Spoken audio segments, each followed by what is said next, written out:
وزیر اعظم آزاد کشمیر کے خلاف تحریک عدم اعتماد لانے پر پیپلز پارٹی اور نون لیگ متفق۔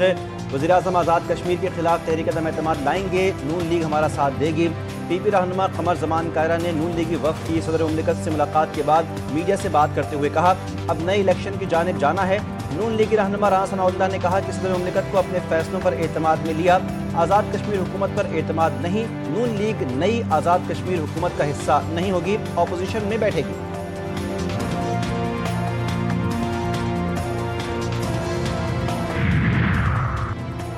وزیر اعظم آزاد کشمیر انوار الحق کے خلاف ممکنہ تحریک عدم اعتماد، پی ٹی آئی فارورڈ بلاک کے چند اراکین کا پی ٹی آئی میں دوبارہ شمولیت کے لیے رابطے کا انکشاف، پی ٹی آئی آزاد کشمیر کا منحرفین کو واپس لینے سے انکار۔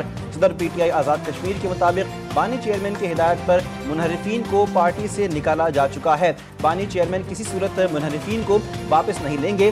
پارلیمانی پارٹی کا اہم اجلاس کل اسلام آباد میں طلب کر لیا گیا، جہاں عدم اعتماد کے دوران لاہ عمل پر غور کیا جائے گا۔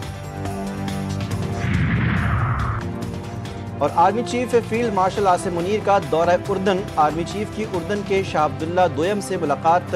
آئی ایس پی آر کے مطابق ملاقات میں ولی عہد حسین بن عبداللہ بھی موجود تھے۔ ملاقات میں باہمی دلچسپی کے امور، دفاع، سیکیورٹی کے شعبوں میں دو طرفہ تعاون کے فروغ اور علاقائی امور پر گفتگو کی گئی۔ آرمی چیف نے پاکستانی عوام، حکومت اور مسلح افواج کی جانب سے شاہ عبداللہ کے لیے نیک خواہشات کا اظہار کیا۔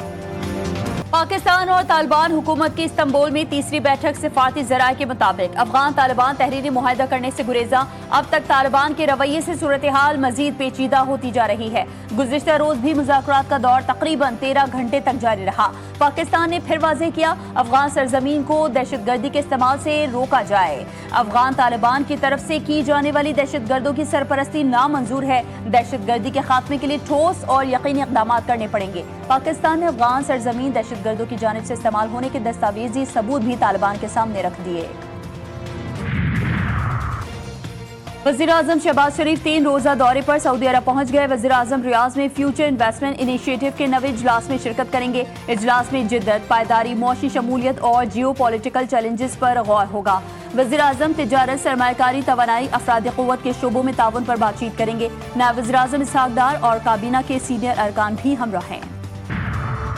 چیئرمین پاکستان پیپلز پارٹی بلاول بھٹو زرداری کی مولانا فضل الرحمان سے ملاقات، آزاد جموں کشمیر کی سیاسی صورتحال پر بھی بات چیت۔ جی ٹی وی نیوز ملاقات کی اندرونی کہانی سامنے لے آیا۔ مولانا فضل الرحمان نے کہا، پارلیمانی جمہوریت میں سب سے اہم کردار پارلیمنٹ کا ہے جو ادا نہیں ہو رہا۔ متوقع قانون سازی سمیت کئی اہم امور پر بھی دونوں رہنماؤں میں طویل مشاورت۔ مولانا فضل الرحمان کا افغانستان کی صورتحال کو افہام و تفہیم سے حل کرنے پر زور۔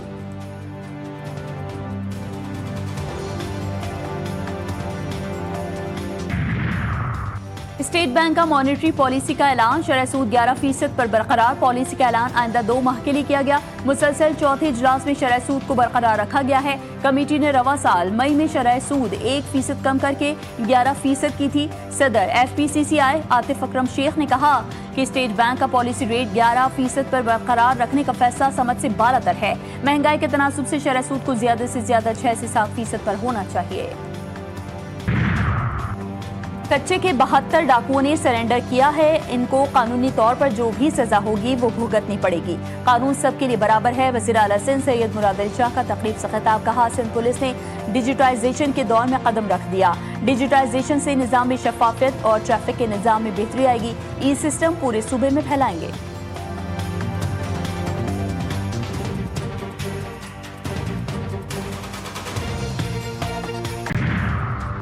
پاکستان کا آئندہ 2 روز کے دوران مخصوص اوقات میں اپنی فضائی حدود بند رکھنے کا فیصلہ۔ پاکستان ایئرپورٹ اتھارٹی نے تمام ایئر لائنز اور ایویشن کمپنیوں کو نوٹس بھی جاری کر دیا ہے۔ 28 اور 29 اکتوبر کو فضائی حدود صبح 6 سے 9 بجے تک بند رہے گی۔ 26 نومبر احتجاج کے کیس میں عدم پیشی پر علیمہ خان کے ایک بار پھر ناقابل ضمانت وارنٹ، گرفتاری جاری۔ علیمہ خان کی عدم حاضری پر عدالت کا سخت برہمی کا اظہار۔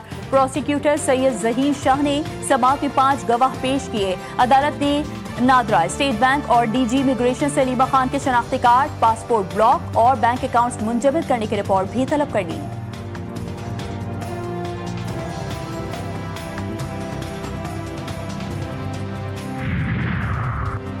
Secretary general P T I Salman Akram Raja نے این اے 18 ہری پور میں عمر ایوب کی اہلیہ کو پی ٹی آئی ٹکٹ دینے کے معاملے پر کہا کہ کہ ٹکٹ دینا اقربا پروری نہیں ہے۔ عمر ایوب کی اہلیہ سیاسی کارکن کی تعریف پر پورا اترتی ہیں۔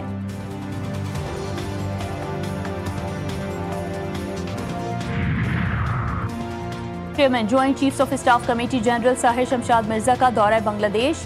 چیف ایڈوائزر محمد یونس سے ملاقات۔ جنرل ساحر شمشاد مرزا کی بنگلہ دیش کی عسکری قیادت سے بھی ملاقاتیں ہوئیں۔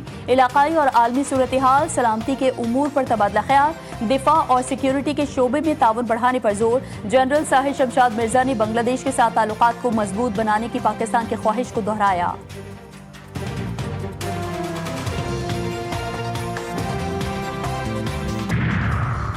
گورنر خیبر پختونخوا کے میڈیا ایڈوائزر کی گاڑی کراچی میں چھین لی گئی۔ ایف بی ایریا میں اسلحے کے زور پر گاڑی چھینی گئی۔ علی ایوب سے گاڑی چھیننے کا مقدمہ گلبرگ تھانے میں درج۔ نوجوان محمد عرفان کی پولیس کسٹڈی میں ہلاکت کا کیس۔ 2 پولیس اہلکار کا 1 روزہ جسمانی ریمانڈ منظور۔ ملزمان اے ایس آئی عابد شاہ اور کانسٹیبل آصف علی کو پیش کیا گیا۔ نوجوان عرفان کی موت پولیس حراست میں ہوئی۔ وزیر داخلہ سندھ کا اعتراف، کہا محکمہ انکوائری کا حکم دیا گیا ہے، جو بھی ملوث ہے سزا ملنی چاہیے۔ واقعے کی مکمل تفتیش اور فورینسک رپورٹ بھی واقعی ہے، لیکن اس معاملے کی شفاف تحقیقات یقینی بنائی جائیں گی۔